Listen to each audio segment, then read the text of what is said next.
my teeth, staring at the screen. For years, my reflex had been to fix things, to send money, to smooth the edges of their chaos. But something inside me shifted. Maybe it was Mike's voice replaying in my head. You've been buying permission to be loved. I wiped my hands dry, opened the message, and typed 4 words, "That's not on me." My fingers shook as I pressed send. It felt like detonating the only bridge I'd ever known. Silence followed.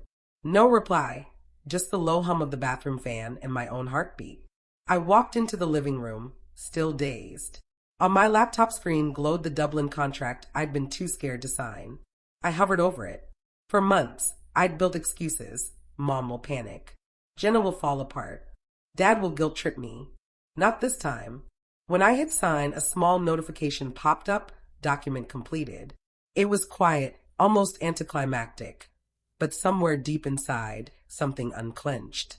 10 minutes later, my phone lit up again. Mom. I didn't open it right away. I just watched her name glow on the screen, and I swear the air itself shifted. Whatever was coming next, it wouldn't be love. It would be the cost of saying no. Her message arrived right on schedule. 10 minutes later, as always, if you won't help your sister, don't come to Thanksgiving. I stared until the screen went dark. Once, those words would have broken me. Not because I cared about the turkey or the conversation, but because being left out meant guilt. And guilt was how they kept me orbiting them. But this time, I laughed softly, almost in disbelief. That's supposed to scare me? I whispered. It didn't. It felt like freedom. I sat down at my desk, opened my laptop, and looked at the glowing confirmation, Dublin. Housing included. Start date, Monday. It felt like a life I'd only ever imagined, waiting quietly for me to choose it. For the first time, I saw it clearly. My family hadn't just drained my bank account anyway. Through the peephole, I saw Dad standing there, still in his work shirt, jaw locked tight. Open the door, Emma. No, don't play games. I'm not. He muttered something under his breath about disrespect, but I stayed still. Eventually, his footsteps receded down the hall.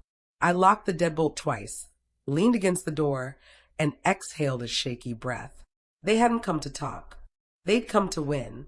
The next day, Mom tried a softer tactic, a voicemail. Her voice was sweet and trembling at the edges. Sweetheart, Jenna's really trying.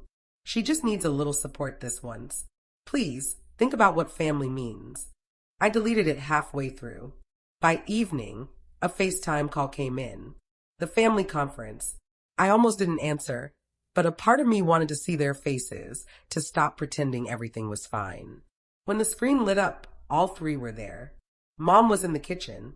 Dad sat at the head of the table. Jenna beside her, eyes red, lighting perfect. Caleb loitered in the background, pretending to tinker with his phone. Emma, Mom began gently, can we please talk like adults? I thought that's what I've been doing, I said. Jenna jumped in immediately. You embarrassed us. You made me look desperate. I didn't make you anything, I replied evenly. You made a demand, and I said no. Her lips quivered. You don't believe in me. You never have. That one hit deep, not because it was true, but because it used to work. Jenna, I said carefully, belief isn't a bank loan. Caleb let out a low, mocking laugh. She's so uptight. No wonder you're single half the year. My tone didn't waver. Caleb, do you even hear yourself? He smirked. Relax, it's just a joke. Mom's patience snapped. Enough, Emma.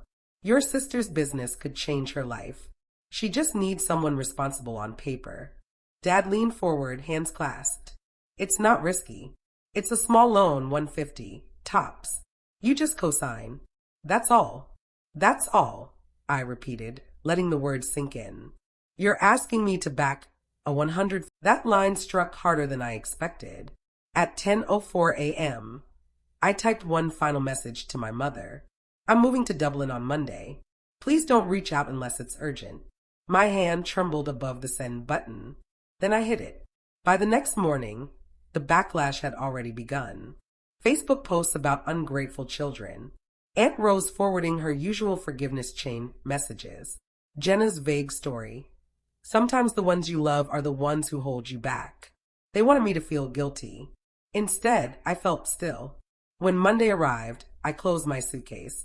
The air in my apartment felt crisp and uncluttered. Every bill under my name. Every key mine. As I rolled my suitcase toward the door, my phone buzzed once more. A text from Mom, "We won't forget this." I typed slowly, "Neither will I." Then I turned the phone off. At the airport, as the engines roared to life, memories flooded in. Every Thanksgiving table, every manipulative sigh, every silent yes that had kept their comfort intact, and that one small no that shattered it all. When the plane lifted off, so did my heart. Dublin was colder than I'd imagined. Gray skies, damp air, and a silence that felt foreign. But maybe that's what made it feel like healing. My company apartment was modest. A single bedroom, white walls, and a view of the canal. Everything inside was mine.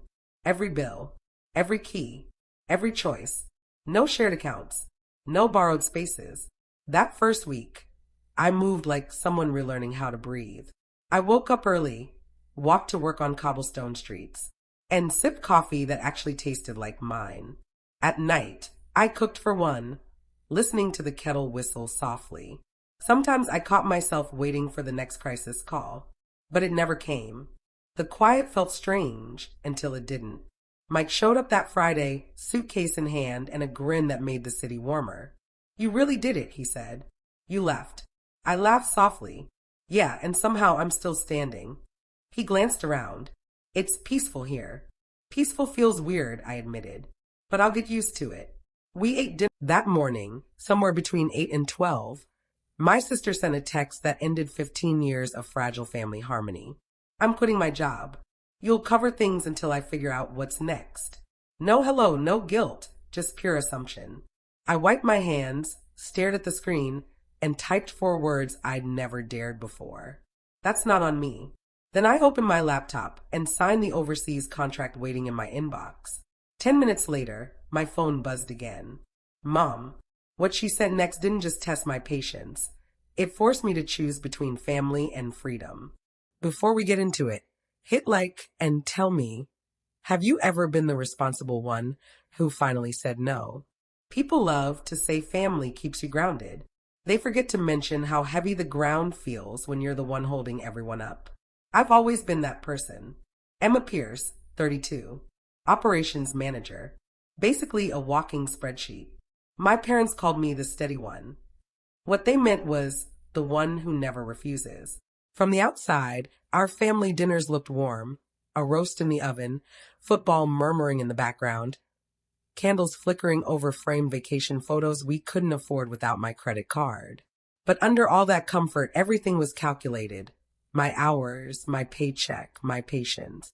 Mom would pass the bread and say, your sister's creative side just needs support right now. Translation.